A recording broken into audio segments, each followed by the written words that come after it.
You're listening to episode 214 of The Secular Buddhist.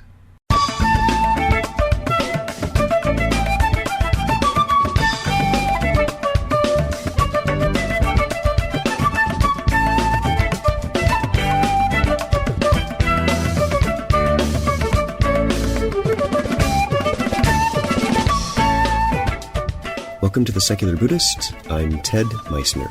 The Secular Buddhist is the official podcast of the Secular Buddhist Association, a grassroots-driven effort to answer the needs of secular teaching and practice for contemporary society. The podcast has interviews and roundtable discussions pertaining to engaged Buddhist training and practice, and the SBA website has show notes for each episode along with resource materials.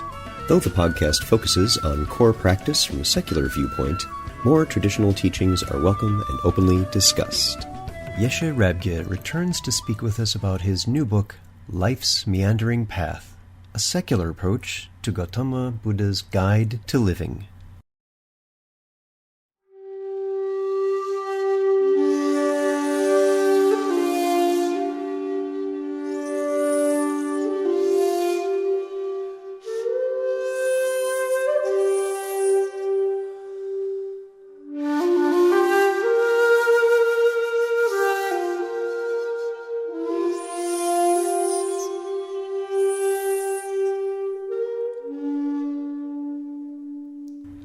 It's interesting, as we look at the ancient Buddhist texts, how much of them have clear and present meaning to us in contemporary society. It's what many of us like about this tradition, that it can easily find pragmatic benefit, and that remains even if we loosen our need to take every word as a literal truth with a capital T. Karma Yeshe Rabgye is a Western monk in the Kagyu tradition of Tibetan Buddhism. Originally from England, he now lives in Ashoka Buddhist Temple, Khuda Alisher, northern India, where he teaches Buddhism and meditation classes to people of all ages. Although Yeshe learned from the great Tibetan Buddhist masters in exile, his Western background forced him to question some difficult elements of the teachings, in particular to distinguish those teachings that were essential aspects of the path from those that were mere cultural embellishments. Life's Meandering Path stems from this questioning and is aimed at a more secular and skeptical audience. Yeshe spent several years in a monastery in the foothills of the Himalayas teaching young monks basic Buddhist philosophy and meditation. He now offers teachings freely, does not demand students to blindly accept what he says, but instead invites them to examine their own minds and experiences to discover the validity of Gautama Buddha's teachings. Thank you for your patience as you listen to this episode, as some network connectivity makes some parts of it a little difficult to follow. So, sit back, relax, and have a nice masala chai. Our guest today is Karma Yeshe Rabgye. Yeshe, thanks for being here. Oh, thank you for inviting me. It's a great honor. It's wonderful to have you here again. And for those who are listening to the podcast, Yeshe was with us before on an episode where we interviewed him about his first book, The Best Way to Catch a Snake, A Practical Guide to the Buddha's Teaching. And today we're going to talk about his second book that just came out, Life's Meandering Path, a Secular Approach to Gautama Buddha's Guide to Living.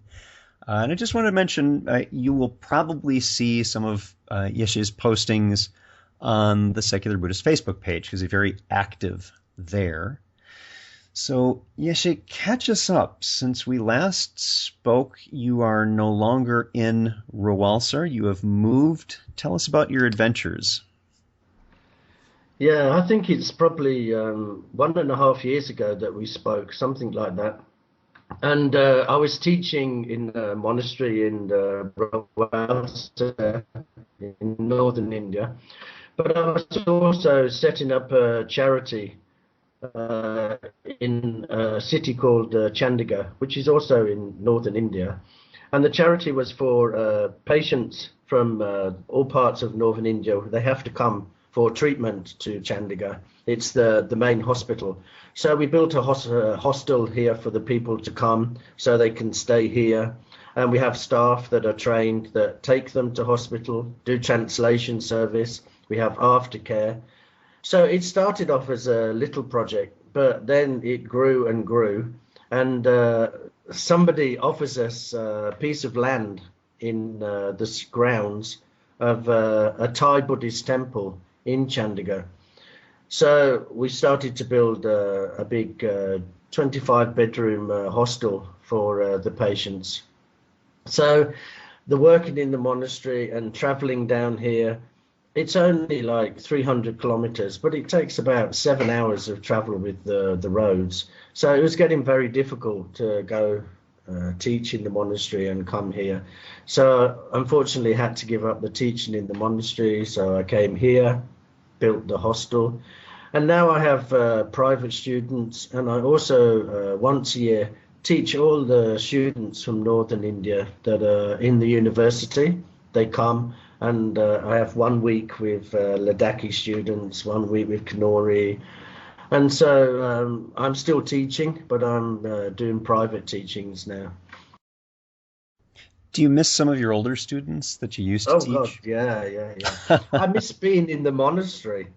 You know, I always thought I would hate institutions and being institutionalized, but actually I enjoyed being around the monks and, you know, the friendship that grows up, and, you know, you really get to know people, their good points and bad points. And yeah, I miss that. But, you know, now I'm doing this charity work and that, and, you know, we help over 3,000 people a year who have no money and they don't know what hospital to go to. They don't understand their treatment. And most of them are not educated people. So they leave it to the last minute. If they get cancer, they don't like to come because they're scared what will happen.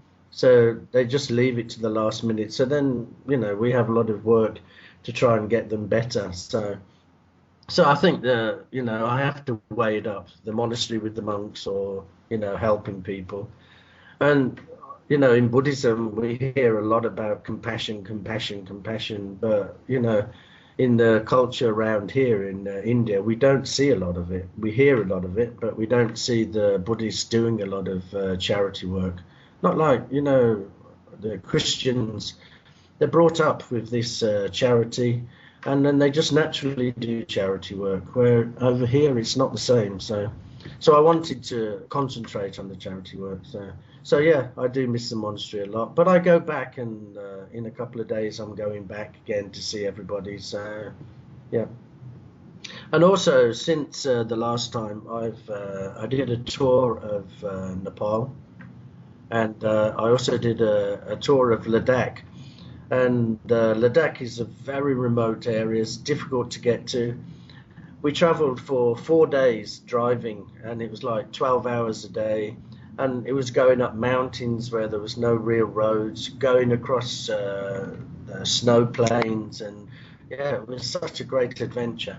But we visited lots of really remote monasteries and saw what I would class as real monks. They don't have mobile phones, they don't have good shoes, or they don't have good clothes. And yeah, they were such an inspiration to be around. And I think, you know, that monastic side is great, yeah. But unfortunately, the monasteries have moved closer and closer to villages and towns. And you know, once that happens, then the monks start mixing with the lay people, and, you know, then they start wanting what the lay people have: good clothes and good food and mobile phones and tabs. And so it was great to tour around for, I think, nearly a month. We toured around Ladakh. So, and yeah, wonderful. So that's what I've been doing over the last 1.5 years. Goodness gracious. So thank you very much for taking compassion and putting it into action and doing that, especially since that's a great example. And one of the things that I admire about what you do is exemplify by embodying the teachings and showing them to others by enacting them. You do that again with your new book, Life's Meandering Path. And of course, you're in a very unique spot because you're a Westerner in a Tibetan tradition. That in itself is fairly unique. But you're also, although you're in a tradition and you are a monastic, you also have a fairly secular approach. And you mean this not as something that's in antagonism to spirituality or religion, but rather as an opening for everyone. And I was wondering if you could talk just a little bit about that before we go into the book itself. Yeah, I think you're right. I am in a unique position because, my early years I was brought up as a Christian, so then I have this Christian values of charity. I've carried that with me. And also I've stayed with the Tibetan tradition, and there are lots of Westerners that become monks and get all the teachings and then leave. But I thought, there's no point. I mean, I can't say that I joined as a monk and everything that I thought about monasteries came true, because, that would be a lie. There are many things. There are many things that shocked me when I became a monk. My projections really, and it was for me to work on them. I projected that the monks do lots of meditation and have lots of quiet time, and it never quite turned out that way. But as I say, that's just my projection of the monk's life. But I thought I would stay within the tradition because, for me, it suits me, and it gives me the time and the freedom to do my practice and also to help people. I think if I was over here and I'm just wearing lay clothes, then I wouldn't get so many students that I can help.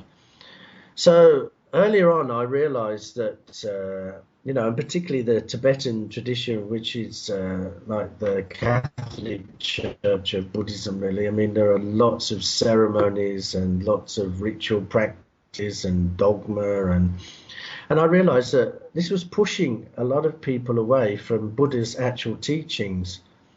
So I wanted to try to bring people into Buddha's teachings. And I strongly believe that Buddha's teachings are perfect for today's world. I mean, what he taught 2,600 years ago is still completely relevant these days.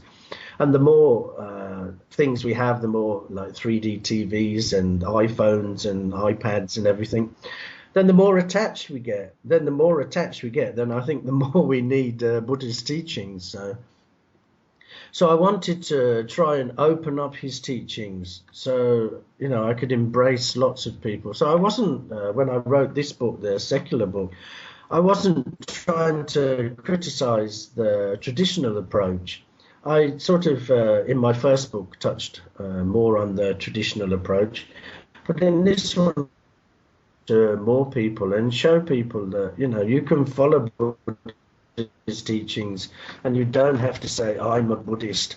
You don't have to become a monk, or you don't have to do, elaborate ritual practices, or, bow down to some guru or whatever.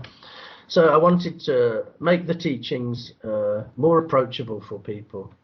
And I was reading lots of secular books, but for me, the secular books seemed to be quite scholarly.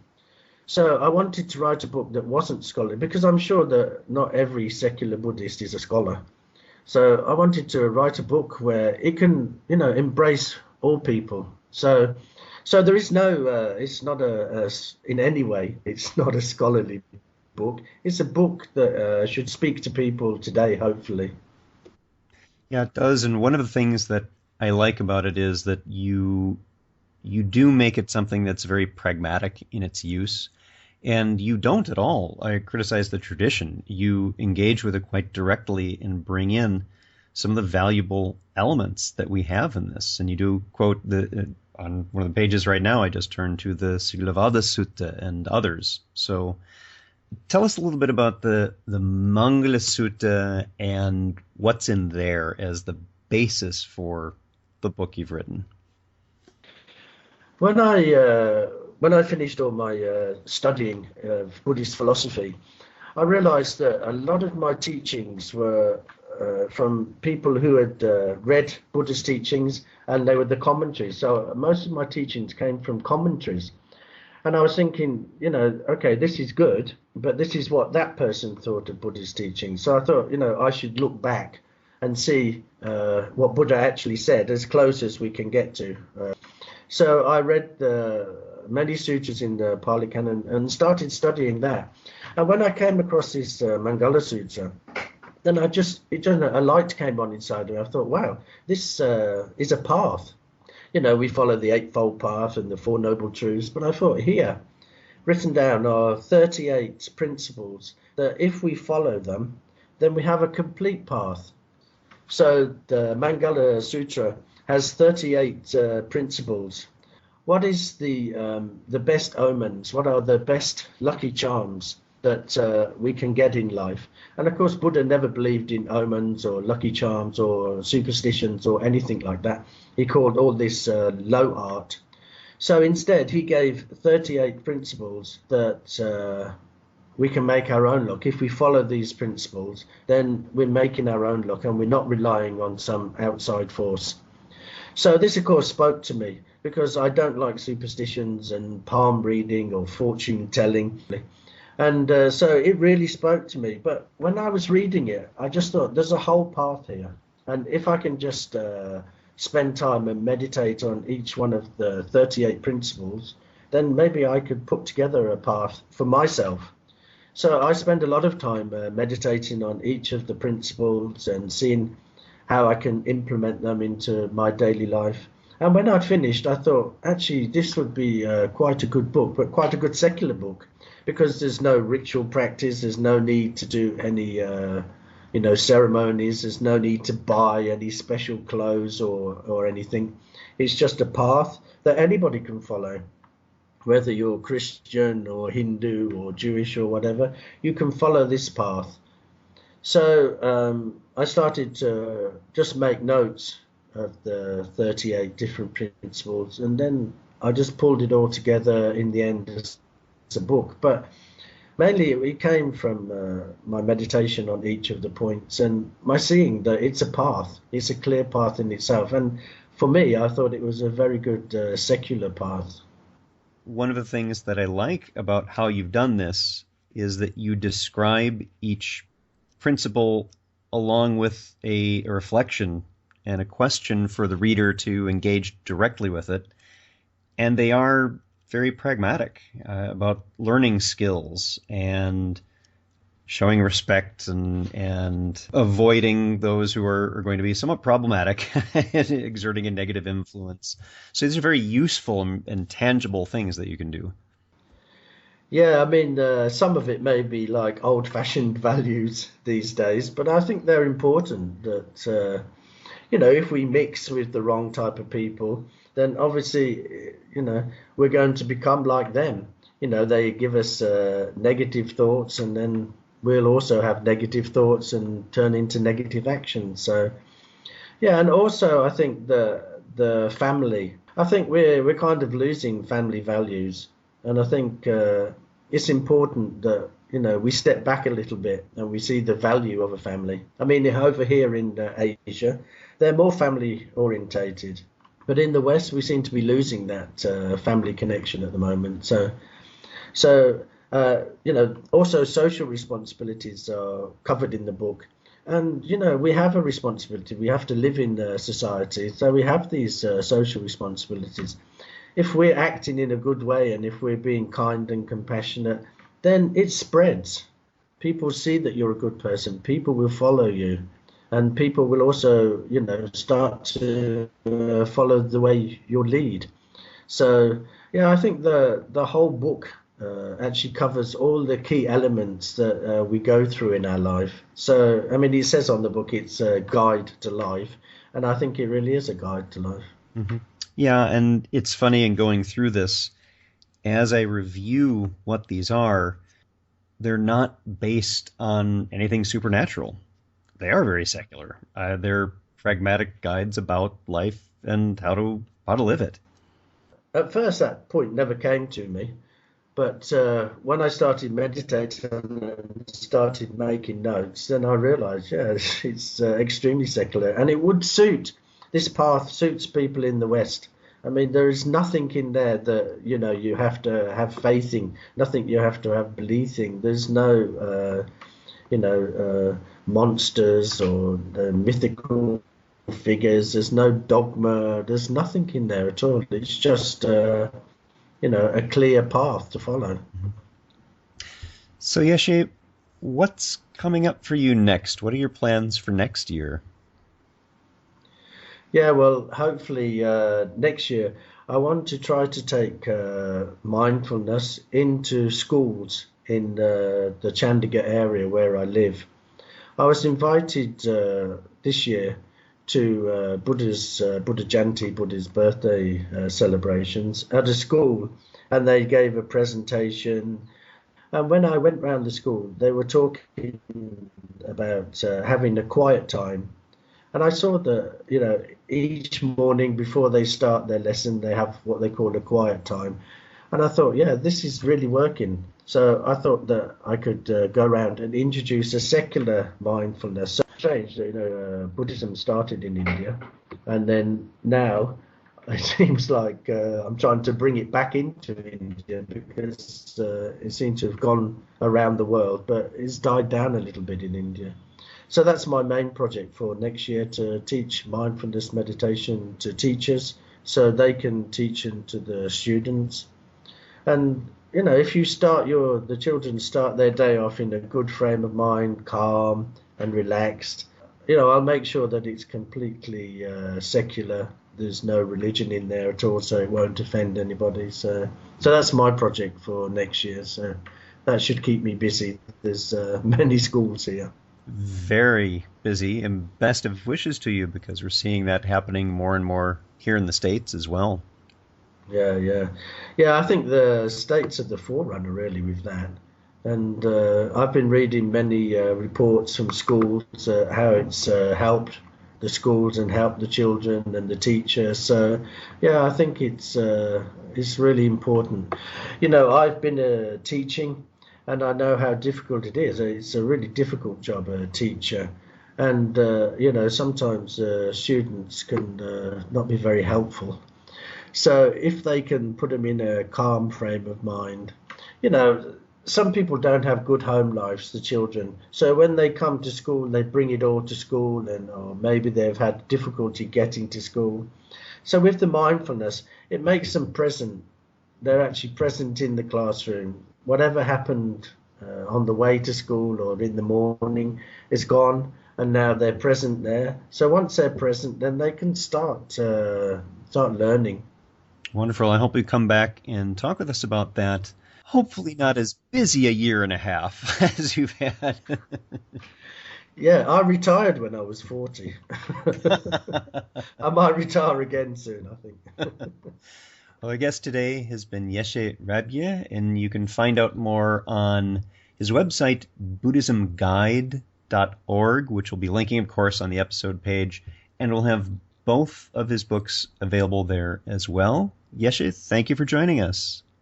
Oh, thank you for inviting me, Ted. It's always good to talk to you, and it's good to keep in touch with the secular people on Facebook and everything. So, and I must say that they've always been very kind to me, even though I'm a monk and it goes against their beliefs. They've always been very nice to me. So, thank you for your listeners.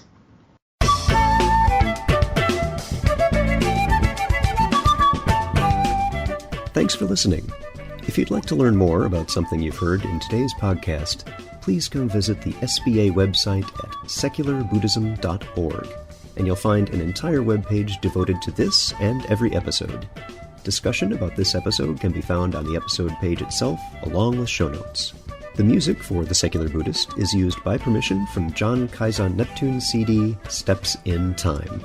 Additional music is provided courtesy of Monty Levinson of Taihei Shakuhachi and Rodrigo Rodriguez. Their websites are also linked on the SBA site on the About Podcast Music page. Until next time, remember, every moment you have a choice. Make it the best you can. See you next time on The Secular Buddhist.